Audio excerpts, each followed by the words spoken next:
십자가의 도에 대해서 살펴보고 있는데요. 오늘 본문 특별히 8절에서 설명해 주고 있는 것처럼 십자가 바로 그 죽음의 현장은 순종의 현장이다라는 것을 우리에게 가르쳐 줍니다.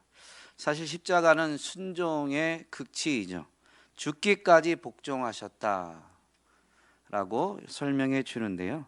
죽기까지 복종하셨다라는 부분을 조금 생각해 보니까 두 가지 의미가 담겨 있다라고 생각이 됩니다. 첫 번째는 예수님이 이 땅에 오셨습니다. 성육신 하셨죠. 육신을 가지고 이 땅에 오셔서 죽기까지 복종하셨다라는 것은 죽을 때까지 복종하셨다. 즉, 이 땅에 오신 그분이 이 땅에 사는 동안 마지막 순간까지도 복종하셨다라는 의미입니다. 그러므로 예수님의 모든 생애는 순종, 복종의 삶이었습니다. 우리와는 다르게, 모든 인생과는 다르게 예수님은 죄가 없으신 분이죠.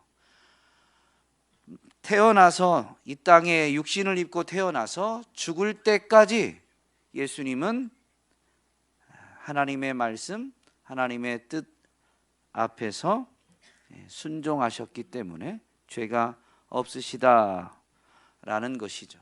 또 죽을 때까지, 죽기까지 복종하셨다라는 것은 죽는 것까지도 복종하셨다라는 의미입니다. 사람이 죽는 것보다 더 두려운 일이 없죠. 그런데 그것까지도 자기에게 주어졌다면 그 일에 복종하셨다라는 것은 사람이 스스로 하기 가장 어려운 것까지도 주님은 하나님의 말씀 뜻 앞에서는 순종, 복종하셨다라는 의미입니다. 예수님의 이 온전한 순종으로 인해서 오늘 우리는 의를 입게 됩니다. 십자가에서 예수님은 죽으셨는데 그 죽음은 죄의 삭을 대신 지불한 대속입니다. 그러므로 우리는 죄의 값을 예수님이 대신 지불해 주셨기 때문에 죄 사함을 받을 뿐만 아니라 예수님이 죽기까지 순종하시고 복종하셨기 때문에 그분을 믿는 순간에 그분의 대속뿐만이 아니라 그분이 죽기까지 복종하심, 순종하심으로 이루신 그 의의를 우리가 또 그분께 받게 되는 거예요.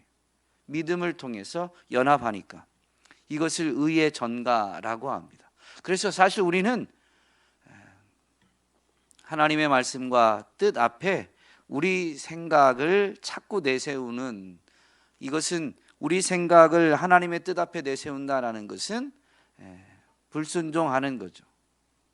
우리는 자꾸 주님을 배반하고 불순종하는데 주님을 믿는 순간에 죽기까지 순종하시고 복종하신 그분의 그 의의를 우리에게 전가해 주셔서 우리는 예수님 때문에 의롭다라고 또 인정받게 되는, 하나님은 예수님을 바라보시는 그 시선으로 우리를 의롭다고 인정해 주시는 것입니다. 이것을 로마 교회에 보낸 편지에서 바울이 잘 설명하고 있는데요. 한 사람이 순종하지 아니함으로 많은 사람이 죄인 된 것 같이 한 사람이 순종하심으로 많은 사람이 의인이 되리라. 한 사람 예수 그리스도 그분의 순종하심, 죽기까지 순종하심을 통해서 그분을 믿는 사람들이 의의 전가를 받아서 의인이 되어진다라는 것이죠. 십자가의 도를 살펴보면서 분명히 말씀드린 것처럼 의인이 된다라는 것은 바로 영생을 얻는다라는 것과 같은 맥락, 같은 의미입니다. 순종함으로 인해서 의인이 되고 영생을 얻는다라고 한다면 불순종, 그리고 그것이 죄인데 불순종과 죄에 대한 부분에 대해서 우리는 생각을 좀 달리 해야만 합니다. 불순종하는 것에 대해서 우리는 간과할 때가 많죠. 왜냐하면 우리의 본성으로는 온전히 순종하는 게 불가능하다 보니까 은혜로 대속을 받고 은혜로 의롭다함을 받고 난 다음에 자꾸 이 불순종하는 부분을 우리가 간과하는 것 같습니다. 더군다나 포스트 모더니즘이 심화된 오늘날은 더욱 그런 것 같아요. 포스트 모더니즘의 그 성향을 성경에 있는 표현으로 바꾸면 뭐라고 할 수 있을까요? 성경에 있는 시대로 표현한다면 포스트 모더니즘이 극심했던, 가장 심화되었던 시대는 사사시대다라고 할 수 있을 것입니다. 사사시대의 특징이 뭐예요? 자기 소견에 옳은 대로 행하니라. 자기 소견에 옳은 대로 행하는 시대, 더군다나 그것이 오히려 미덕이 되어진 시대가 포스트 모더니즘이죠. 그러나 하나님과의 관계에서 하나님 앞에서 자기 소견에 옳은 대로 행하는 것은 불순종이고 죄입니다. 성경은 분명히 죄의 결과에 대해서 사망이다라는 것을 분명히 합니다. 불순종으로 인해서 사망이 이미 왔습니다. 영적인 사망이 이미 오게 된 거죠. 십자가의 도가 죽음이고 생명이다라는 부분을 지난주와 그 전주에 분명히 살펴보았는데요. 이 죽음은 영적인 죽음입니다.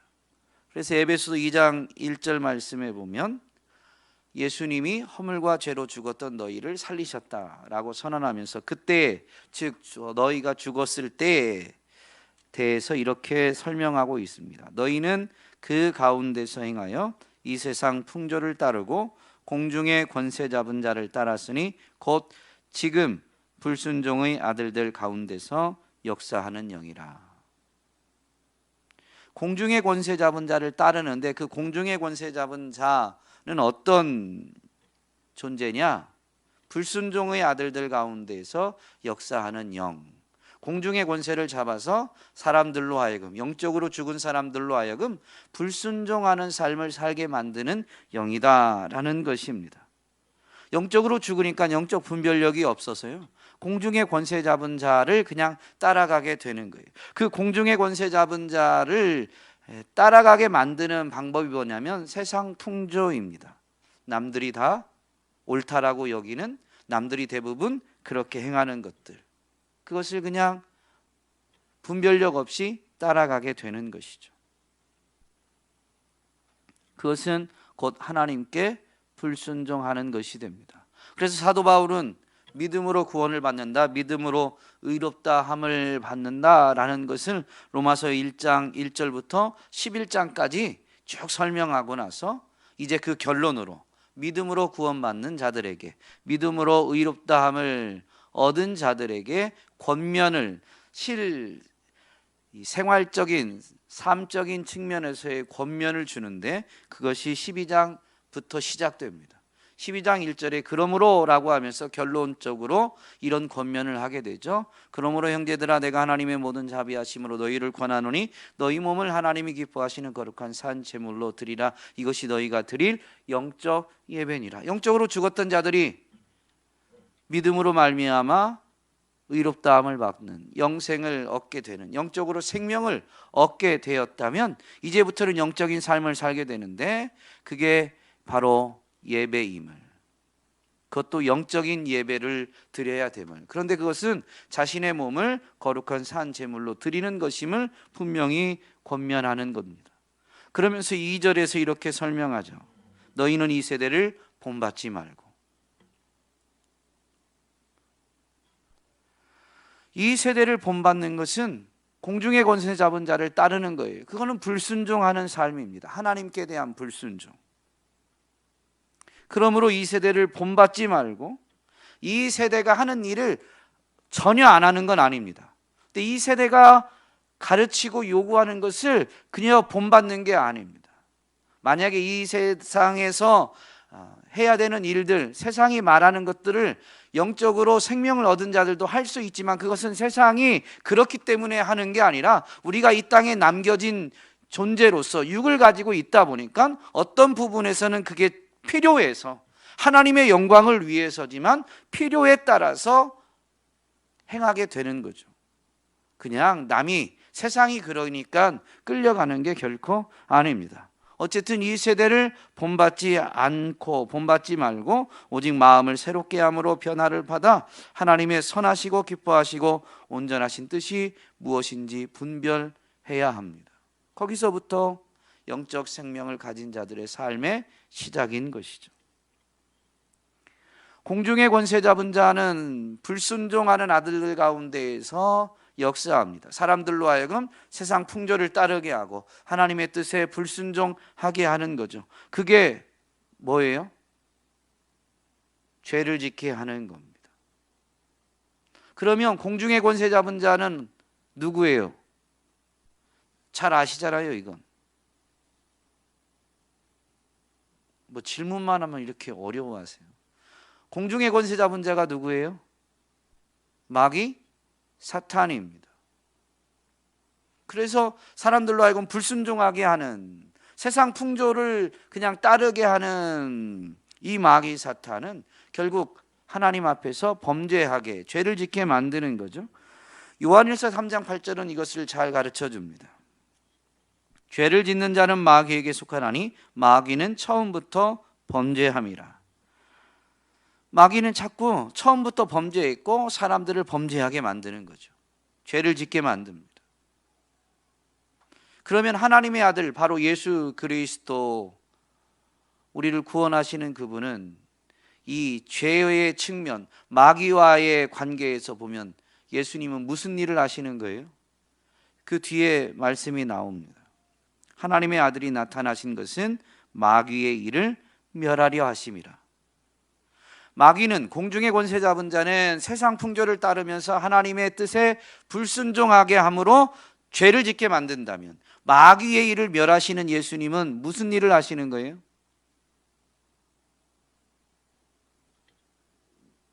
하나님의 뜻을 분별하고 하나님의 뜻에 순종하게 하시는 거죠.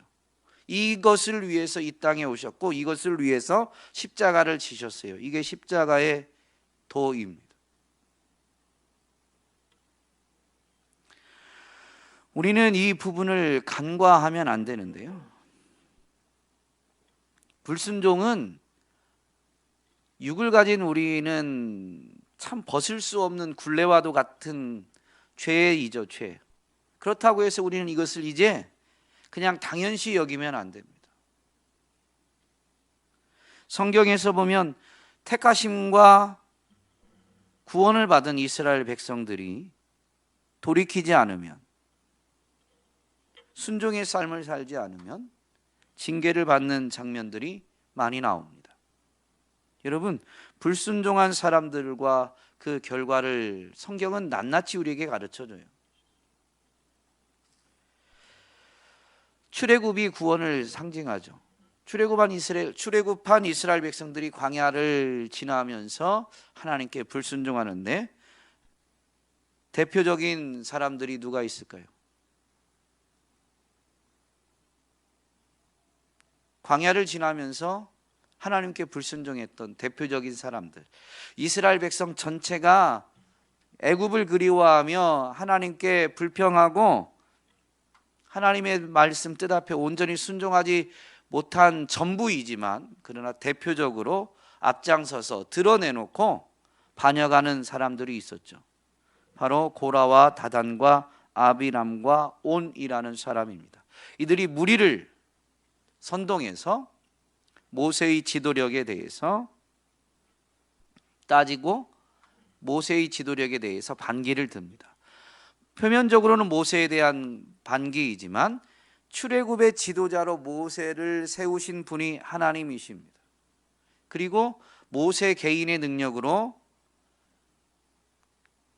출애굽을 이룬 것도 아니고 모세 개인의 능력으로 광야를 지금 통과해 가는 게 아닙니다. 모세가 그 앞에서, 사람들 앞에 서서 지도자로 쓰임 받고는 있지만 전적인 하나님이 행하시는 역사들입니다. 그러므로 모세에 대한 이 사람들의 반기는 하나님께 대한 반역, 하나님께 대한 불순종이다라는 것을 분명히 가르쳐 주죠. 그래서 이들에 대해서 하나님이 심판을 하실 때 이들의 반역 때문에 하나님이 영광 가운데 나타나시면서 진노하십니다. 그 하나님의 진노하심이 얼마나 컸는지 모세가 중재하죠. 불순종하는 이들은 소수인데 하나님 이 민족을 다 멸하시렵니까? 그들만 벌하시고 이 민족을 살려달라고 모세가 중보하게 되고, 하나님은 그래서 반역한 무리들을 모으고 이스라엘 백성들로 하여금 그들을 멀리 떠나라고 거리를 두게 하시고, 우리가 잘 아는 대로 사람이 생각할 수 없는 방법으로 정말로 하나님이 심판하셨다라는 것을 분명히 모두가 확인할 수 있는 방식으로 하나님이 심판을 내리시는데, 바로 땅이 갈라져서 그들만 집어삼키는 거였습니다. 이 불순종의 죄는 결코 작은 게 아닙니다. 이스라엘 백성들이 이제 모세 이후 여호수아를 지도자로 삼아서 요단강을 건너 가나안 땅을 들어가게 되는데, 하나님이 인도하시는 대로 가나안 땅을 차지해 가는데, 여리고성을 하나님이 말씀하신 방식대로 행하여서 무너뜨리고 이제 가나안 전쟁을 승리했는데요, 계속 하나님이 말씀하시는 방식에 순종하기만 하면 하나님이 그 땅을 차지하게 하실 것인데, 여리고성 함락 이후 하나님이 여리고성에서 있는 모든 것들은 진멸하라고 했습니다. 그런데 그 중에 아간 한 사람이 재물에 대한 욕심 때문에 일부를 취하고 자기 천막, 자기 장막 밑에다가 감춰놓게 되죠. 그리고 이제 아이성 전투를 하게 되는데, 여리고성에 비하면 아주 작은 성 아이성 전투는 당연히 이길 줄 알았는데, 그 조그만 성을 함락하기 위한 전투에서 패배하게 됩니다. 그래서 이유를 묻고 이스라엘의 범죄함 때문임을, 그래서 하나님이 가르쳐 주시는 방식대로 제비를 뽑아가면서 누가 범죄했는지를 찾아내게 되죠. 그리고 이번에는 하나님이 전적으로 하시는 게 아니라 그 불순종한 한 사람의 죄, 그 영향이 이스라엘 백성 전체에게 미치다 보니까 이스라엘 백성 스스로가 이것을 경계하게 하기 위해서 범죄한 사람, 불순종한 사람을 들춰내시고 이스라엘로 하여금 그 불순종한 죄를 스스로 제거하게끔 합니다. 그래서 아간을, 그의 가족을 돌로 쳐서 죽이게 되죠. 참 하나님이 끔찍한 일을 시키시는 것 같지만 불순종의 죄가 얼마나 큰 것인지를 깨달아 알게 하시면서 그것을 스스로 그들 가운데에서 제거하게 하기 위해서 이렇게 하신 것입니다. 우리는 성경을 통해서 이 불순종이 얼마나 하나님 앞에 큰 죄인가라는 것을 분명히 잊지 말아야 됩니다. 그리고 불순종한 것에 대해서 간과하면 안 됩니다. 회개하고 회개하면서 순종을 끊임없이 결단해야 되죠. 사단은 아마 그럴 거예요. 야, 너 그렇게 순종하기로 결단하고 사는 게 겨우 요거냐? 너 이렇게 불순종하는 게 맞냐? 라고 사단은 참소하고 미혹하겠지만, 그럼에도 불구하고 사단의 참소에 흔들리지 말고 우리는 끝까지 불순종이 죄인 줄 알아서 정말로 돌로 불순종의 죄를 돌로 쳐서 불순종의 죄를 제거하는 심정으로 나 자신을 처 복종시키며 온전히 순종하기를 끊임없이 결단하고 결단한 대로 삶을 살아내야만 합니다. 성경에서 보면 순종한 사람들에게 주어지는 결과가 있죠. 대표적으로 신명기 28장이 가장 잘 가르쳐줘요. 순종하면 어떻게 돼요? 하나님의 뜻, 즉 하나님의 말씀에 순종하면 복을 받습니다. 이 모든 복이 임하게 됩니다. 그것이 신명기 28장 14절까지 기록되어져 있습니다. 그렇지 않으면, 순종하지 아니하면, 불순종하면 어떻게 돼요? 이 모든 저주가 임하게 됩니다. 순종하면 성경에서 누가 제일 먼저 떠올라요? 여러분 떠오르는 사람이 없으세요? 아브라함. 네. 아브라함이 독자 이삭을 바치라는 하나님의 명령에 순종하게 되죠. 그런데 그 아브라함은 이 별명이 믿음의 조상입니다. 별명이 순종의 사람은 이삭이죠.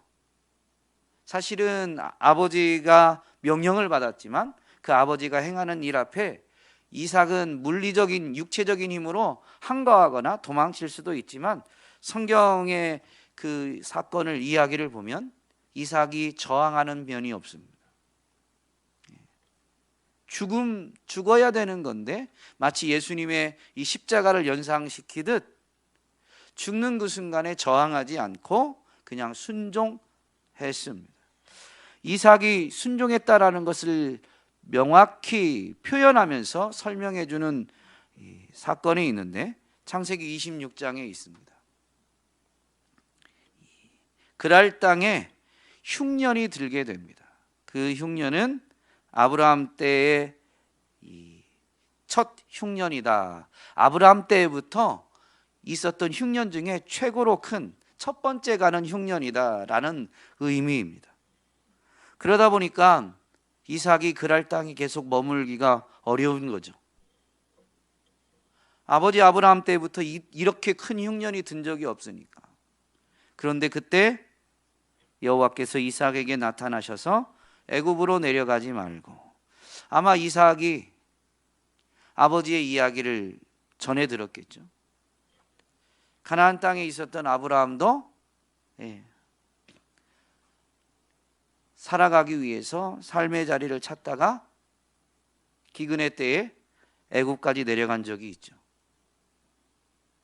애굽은 물이 많고 풍요로운 지역이다라는 이야기를 전해 들었을 거예요. 그래서 정말로 아브라함 때부터 이만한 흉년이 든 적이 없다 보니까 이삭이 애굽으로 내려가려는 마음이 있었는데 하나님이 나타나셔서 애굽으로 내려가지 말고 내가 내게 지시하는 땅에 거주하라 라고 말씀하셨습니다. 그러니까 이삭이 어떻게 하냐면 그 땅에서 농사하여 그 해에는 100배나 얻었다라고 성경은 분명히 기록하고 있습니다. 이만한 흉년이 없는데도 불구하고 하나님이 내려가지 말라고 하고 여기 머물라고 하니까 거기 머물면서 흉년이 이런 흉년이 든 적이 없는데 그럼에도 불구하고 농사를 짓는 거죠. 이런 기근의 때에 농사를 한다는 것은 말도 안 되는 일일 수도 있는데 말씀에 의지해서, 마치 예수님의 제자들이 예수님을 만날 때 밤새도록 고기를 잡기 위해서 그물을 내렸지만 이전에는 그런 적이 없는 거죠. 갈릴리에서 잔뼈가 굵은 그들이 밤새도록 고기를 잡고자 했는데 한 마리도 못 잡는 경우도 굉장히 희귀한 일이죠. 밤새도록 고생했어도 물고기 한 마리 못 잡았습니다. 이제는 고기가 잡힐 시간도 아닌데 예수님이 그저 말씀하시니까 말씀에 순종해서 그물을 내렸는데 밤새도록 못 잡았던 고기가 그 한 번 그물 내린 거에 의해서 2배 가득하게 되는 이 수확을 거두게 됩니다. 이삭도 씨를 뿌릴 만한 상황이 아닌데 말씀에 의지해서 씨를 뿌렸더니 그 해에 농사하여 100배나 얻게 되었습니다. 순종의 결과입니다. 순종하면, 이 불순종하면 이스라엘 백성들의 이 광야 생활이 대표적이라면, 반대로 순종하면 그들을 이끌었던 모세가 또한 대표적이라고 말할 수도 있습니다. 모세는 하나님의 기이한 능력을 체험하는, 가장 앞서서 체험하는 사람이었습니다. 이유는 순종에 있습니다. 하나님이 하라고 하시면 그대로 하는 거예요. 말도 안 되는 일들인데 그대로 행하였더니 하나님이 기이한 능력을 체험하고 목도하게 되는 거죠. 그러다 보니까 사람들에게는 능력의 종이다라고 인정받게 되었습니다.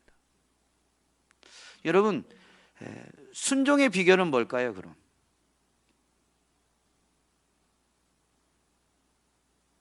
십자가의 도를 우리가 따르려면, 우리도 순종의 삶을 살고자 하려면 순종의 비결을 깨달아야 되잖아요. 순종의 비결이 뭘까요?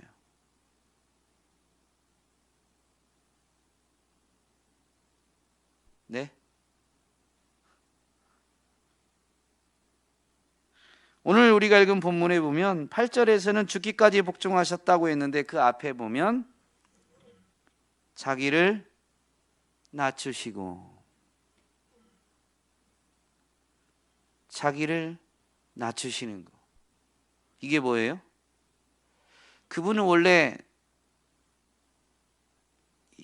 낮고 천한 분이 아닙니다. 그 앞에 보면 그는 근본 하나님의 본체, 하나님과 동등된 분이지만 동등됨을 취할 것으로 여기지 않고 자발적으로 자기를 낮추신 거죠. 이것이 겸손입니다. 겸손한 사람이 순종합니다. 자기 소견이 옳다라고 생각하는 사람, 나도 지혜가 있다라고 생각하는 사람은 순종하지 않습니다. 자기 지혜를 따라서 자기 소견에 옳은 대로 행하는 거죠. 모세는 순종의 사람입니다. 그런데 이 아론과 미리암이 모세를 좀 시기하게 되는 경우도 있었습니다. 그때 하나님이 모세를 변호해 주시는데, 모세에 대해서 하나님이 이렇게 말씀하시죠. 모세로 말하자면 땅 위에 사는 모든 사람 가운데서 가장 겸손한 사람이다. 개역개정에서는 온유한 사람이다 라고 되어 있는데, 겸손한 사람이다 라고 세번역은 번역하고 있습니다. 모세가 하나님의 말씀, 하나님의 명령에 그렇게 순종할 수 있었던 이유는 가장 겸손했기 때문입니다. 자기 생각을 주장하지 않는 거예요. 그렇게 되기까지 모세는 긴 시간을 훈련받고 연단받았던 것이죠. 이스라엘 백성들은 애굽에서 노예로 지냈고, 모세는 왕궁에서 양자지만 왕자로서 교육을 받은 사람입니다. 사람의 관점에서 보면 누가 더 지식이 있고 누가 더 탁월한가라는 것은 비교하지 않아도 알 수 있어요. 그런데 그런 것을 다 내려놓고 사람과 비교하는 게 아니라 하나님 앞에서 자신의 연약함과 무능력함을 철저히 인정하는 사람 중에서는 가장 겸손한 사람이었기에 하나님이 말씀하시는 것 앞에서는 토를 달지 않은 거죠.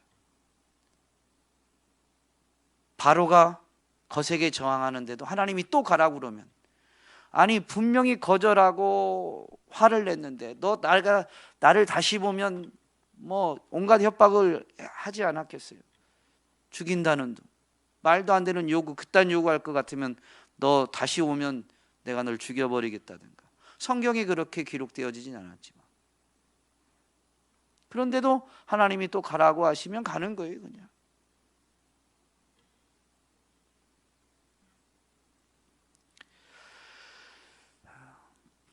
로마 백부장 고넬료를 보면 유대인들과의 사회적 신분, 지위를 놓고 보면 로마 백부장은 지배층입니다.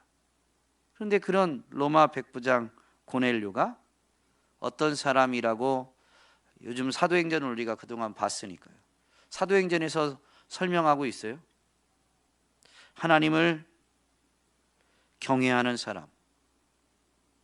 그래서 하나님을 경외함으로 구제하고 항상 기도하는 사람이라고 했습니다. 그러면서 그 기도 중에 고넬료가 환상을 보게 되고 하나님의 지시를 받게 됩니다. 고넬료가 하나님의 지시대로 행하게 되죠. 그래서 마침내 베드로가 고넬료 집에 오게 되는데요. 그 베드로 앞에 고넬료가 어떻게 해요? 무릎을 꿇고 엎드립니다. 그런데 베드로가 만류하게 되죠. 그런 대접을 받을 만한 사람이 아니니까. 근데 그때 고넬료가 우리는 당신이 전하는 말씀을 듣기 위해서 하나님 앞에 있습니다 라고 고백합니다.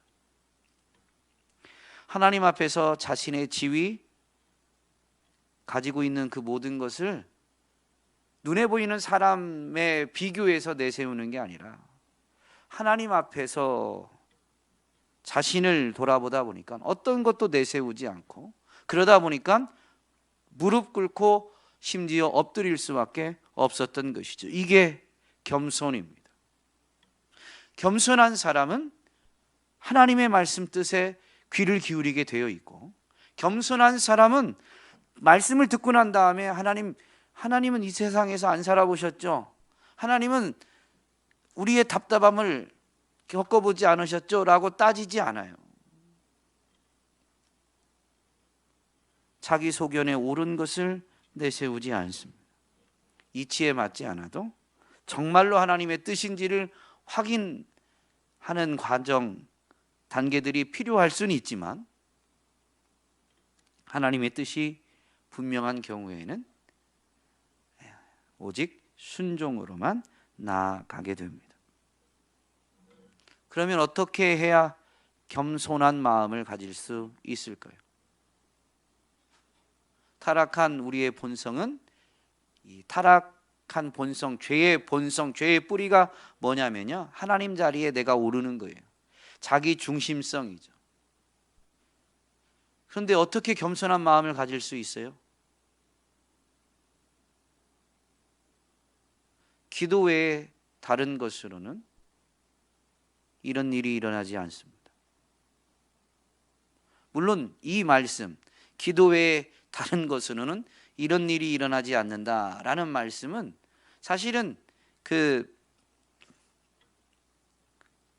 이 말씀이 선포되어진 예수님에 의해서 제자들에게 이 전해진 배경은 다른 데 있지만, 그러나 영적인 원리에서는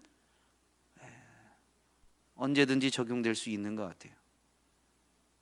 조금 전에 고넬료 말씀드렸는데, 고넬료가 어떻게 자신의 신분, 자신이 가진 힘, 이런 걸 다 내려놓고 사람이 자기 눈앞에 있는데 하나님 앞에 있음을 바라보면서 무릎 꿇고 엎드릴 수 있었느냐?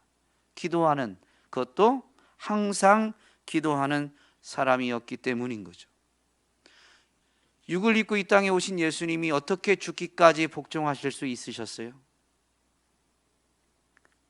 예수님의 십자가는 겟세마네 기도의 승리의 결과다. 기도를 승리했기 때문에, 기도해야 되는 것을 승리했기 때문에. 함께 기도하러 올라갔던 세 제자는 예수님이 심정을 토로하죠. 내가 심히 괴로워서 죽을 지경이다. 그러면서 기도를 말씀하셨고 그건 기도를 부탁하신 거죠. 그래서 제자들에게 기도를 부탁하고 예수님은 제자들에게서도 또 돌 던질 만큼 더 떨어져서 홀로 기도하시는데, 기도하고 왔더니 제자들은 어떻게 해요? 자고 있죠. 특별히 베드로에게 네가 1시간도 깨어서 기도할 수 없더냐라고 주님은 탄식하시며 말씀하셨습니다. 그 1시간을 깨어있지 못한 베드로는 계집아이 앞에서 자신의 의지가 여지없이 무너지는 것을 보여줍니다. 그러나 기도에 깨어 있었던 예수님의 겟세마네 기도를 살펴보면 아버지여 만일 아버지의 뜻이거든 이 잔을 내게서 옮기시옵소서. 그러나 내 원대로 마시옵고 아버지의 원대로 되기를 원하나이다 하시니 천사가 하늘로부터 예수께 나타나 힘을 더하더라. 예수께서 힘쓰고 애써 더욱 간절히 기도하시니 땀이 땅에 떨어지는 빗방울 같이 되더라. 그러니까 기도를 얼마나 힘쓰고 애써서 기도했는지, 얼마나 처절히 기도했는지를 알 수 있죠.